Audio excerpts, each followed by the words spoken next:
Welcome back to High Stakes. Today, we will be discussing the following matches that is happening on Saturday, August 26, 2023. We will be providing our team, total and prop picks for the day. Before we get started, please remember to subscribe to our channel and turn on notifications so you don't miss any of our videos. If you want access to our premium picks, you can check out our Patreon page.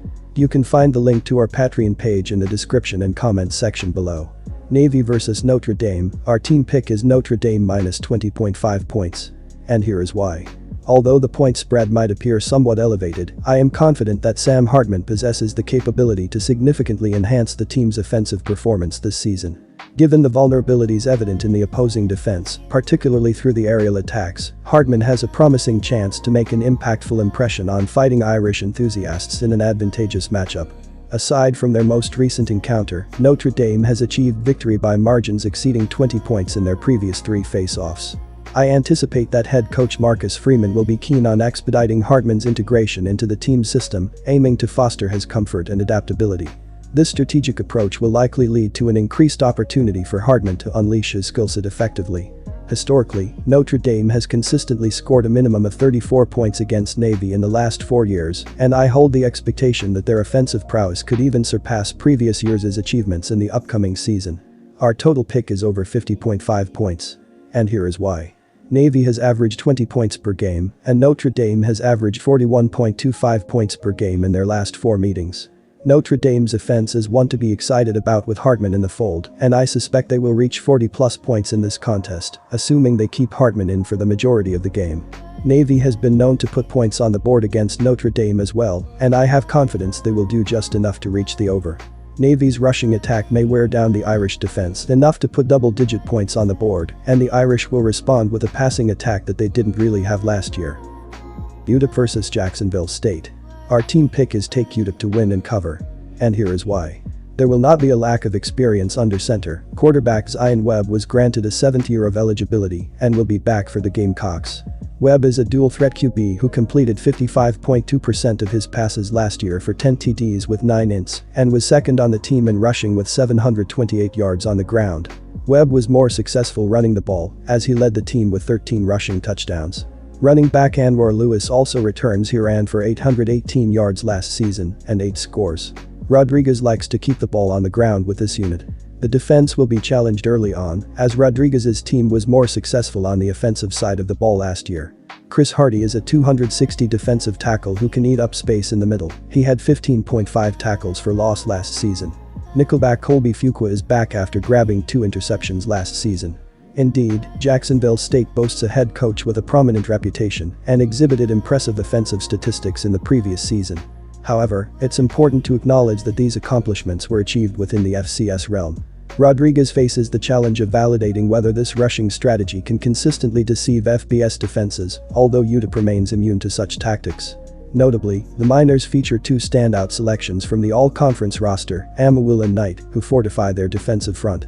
Their combined prowess exceeds that of most, if not all, defensive players encountered by the Gamecocks in the previous season.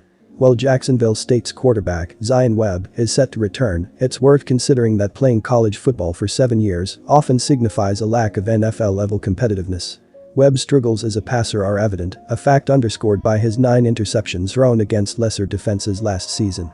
In contrast, UTEP holds the potential to exert control over the game through a robust power football strategy, leveraging their formidable offensive line and the standout capabilities of running back Dean Hankins, who is poised to be a standout performer.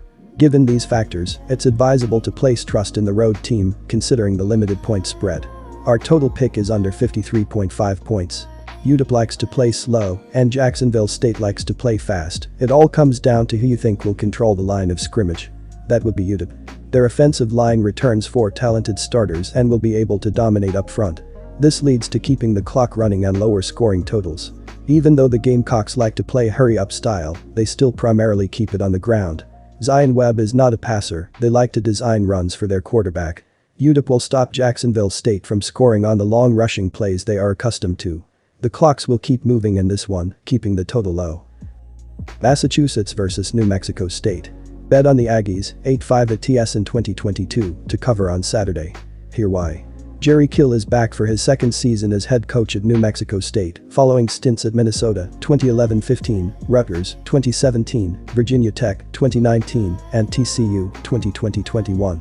He leads an NMSU team that scored 25.6 points, 82nd, and averaged 325.1 total yards per game, 114th, in 2022, including 169.3 passing yards, 120th, and 155.8 rushing yards, 64th.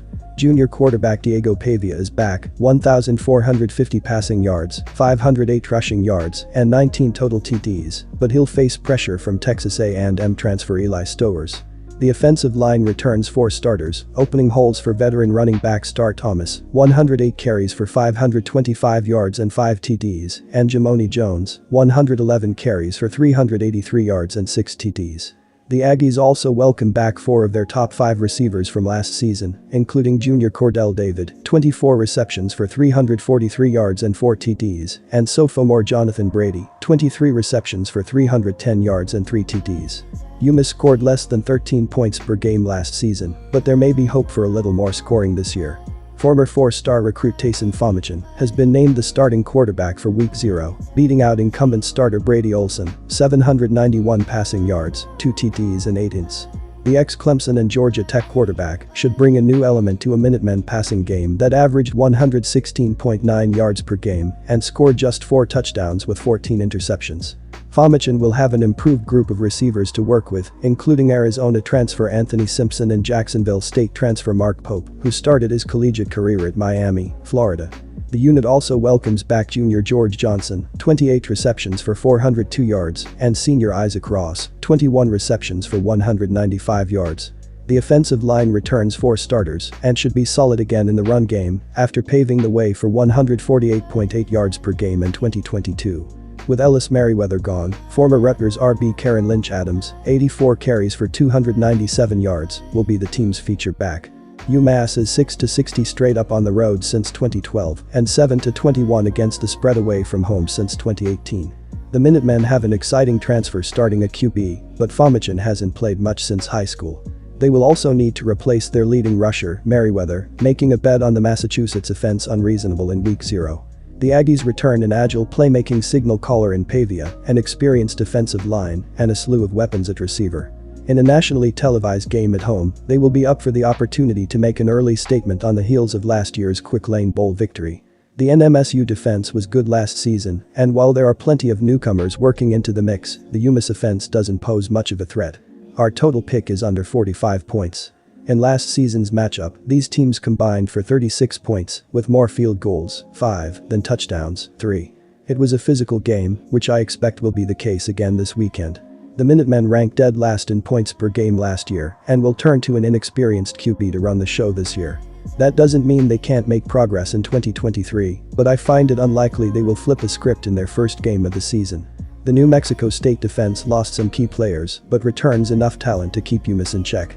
Whether or not any of the newcomers will make an impact is unknown, but there are enough talented players in the unit to expect a solid performance at home with ESPN in town. UMass HC Brown will have his team locked in defensively, though. Last year, it was one of just 4 teams to hold NMSU under 25 points. The Minutemen led that game 10-0 until the Aggies started to get it together late in the first half. This is the side of the ball I expect Massachusetts to make a statement, keeping the score respectable and the total under 45 points.